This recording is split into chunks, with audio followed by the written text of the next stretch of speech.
आज हम लोग प्रोटीन के बारे में जानेंगे कि प्रोटीन क्या है। तो आइए हम जानते हैं कि प्रोटीन क्या है। प्रोटीन एक जैव अणु है, बायोमोलिक्यूल्स है और यह हमारे शरीर के लिए अत्यंत आवश्यक है। जीवों का शरीर कोशिकाओं से मिलकर के बना है और कोशिकाओं के निर्माण में प्रोटीन का महत्वपूर्ण योगदान होता है। तो प्रोटीन के विषय में आज बहुत सारी बातें हम लोग जानेंगे। सबसे पहले हम ये जानेंगे कि प्रोटीन का नाम प्रोटीन किसने रखा। मुल्डर नाम का एक साइंटिस्ट था जिसने 1840 ईस्वी में प्रोटीन का नाम प्रोटीन रखा। प्रोटीन एक तरह का नाइट्रोजेनियस ऑर्गेनिक कंपाउंड है, यानी कि नाइट्रोजनी कार्बनिक पदार्थ है और यह मूल रूप से दाल, पनीर, मांस, अंडा, मूंगफली, सोयाबीन, गेहूं, मटर इत्यादि चीज़ों में पाया जाता है। प्रोटीन कई तरह के होते हैं और अलग अलग तरह के जो प्रोटीन होते हैं उनमें जो भी संरचनाओं में जो भी भिन्नता होती है, लेकिन एक बात वह होती है कि इसमें हाइड्रोजन, ऑक्सीजन, नाइट्रोजन और सल्फर पाए जाते हैं।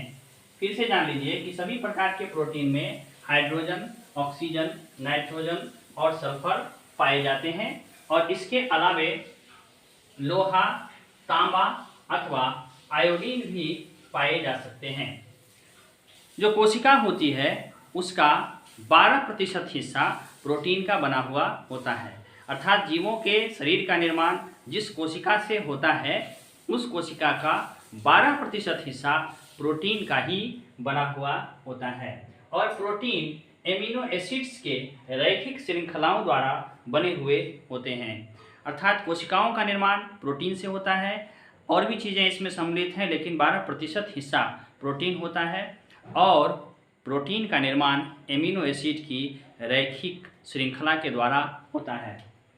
प्रोटीन के निर्माण में एमिनो अम्ल के कार्बोक्सिल ग्रुप COOH तथा हाइड्रोक्सिल समूह OH के साथ एक एमिनो समूह जुड़ा हुआ होता है और यह जो बंधन होता है वह सहसंयोजक बंधन होता है।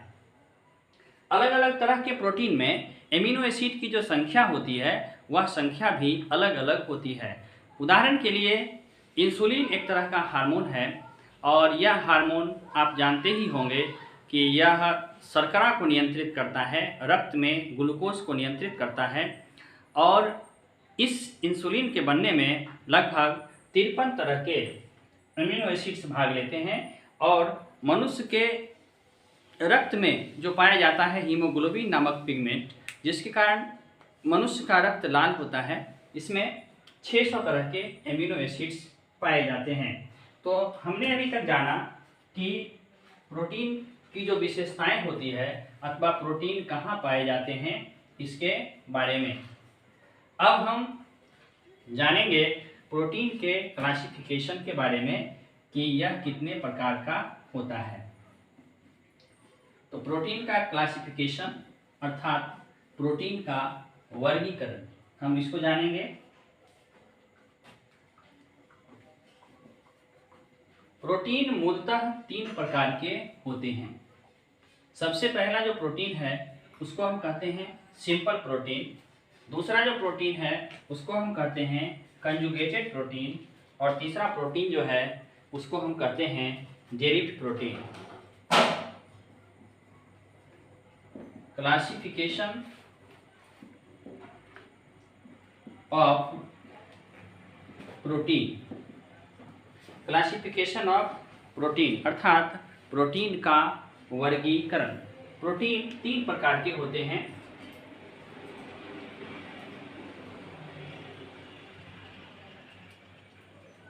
एक होता है सिंपल प्रोटीन, दूसरा होता है कंजुगेटेड प्रोटीन और तीसरा जो है वह है डेरिव्ड प्रोटीन, जैव प्रोटीन। तो सिंपल प्रोटीन को हम कहते हैं सामान्य प्रोटीन, कंजुगेटेड प्रोटीन को हम कहेंगे संयुक्त प्रोटीन, और डिराइव्ड प्रोटीन को हम कहेंगे व्युत्पन्न प्रोटीन। तो सिंपल प्रोटीन जो होता है यह 5 प्रकार के होते हैं। सबसे पहला जो होता है वह है प्रोटामिन्स। सबसे पहला प्रोटीन प्रोटामिन्स है। दूसरा जो प्रोटीन है वह है हिस्टोन्स, और तीसरा प्रोटीन है ग्लोब्यूलिन। उसके बाद है एल्बुमिन, और लास्ट है स्क्लेरोप्रोटीन। सिंपल प्रोटीन के 5 प्रकार हो गए, प्रोटामिन्स, हिस्टोन्स, ग्लोब्यूलिन, एल्बुमिन और स्क्लेरोप्रोटीन। अब कंजुगेटेड प्रोटीन जो होता है उसको हम याद करेंगे क्रोमोन्यूक्लियोग्लाइकोफास्फो। क्रोमोन्यूक्लियोग्लाइकोफास्फो, क्रोमोप्रोटीन, ग्लाइकोप्रोटीन, फास्फोप्रोटीन और न्यूक्लियोप्रोटीन। और उसी तरह से जो ड्राइव्ड प्रोटीन है यह 4 प्रकार के होते हैं, पेप्टोन्स, पेप्टाइड्स, प्रोटियोन्स और प्रोटियोसिस। यानी प्रोटियोन्स, पेप्टोन्स, पेप्टाइड्स और प्रोटियोसिस। तो अभी तक हमने पढ़ा कि प्रोटीन 3 तरह के होते हैं, सिंपल प्रोटीन, कंजुगेटेड प्रोटीन और ड्राइव्ड प्रोटीन।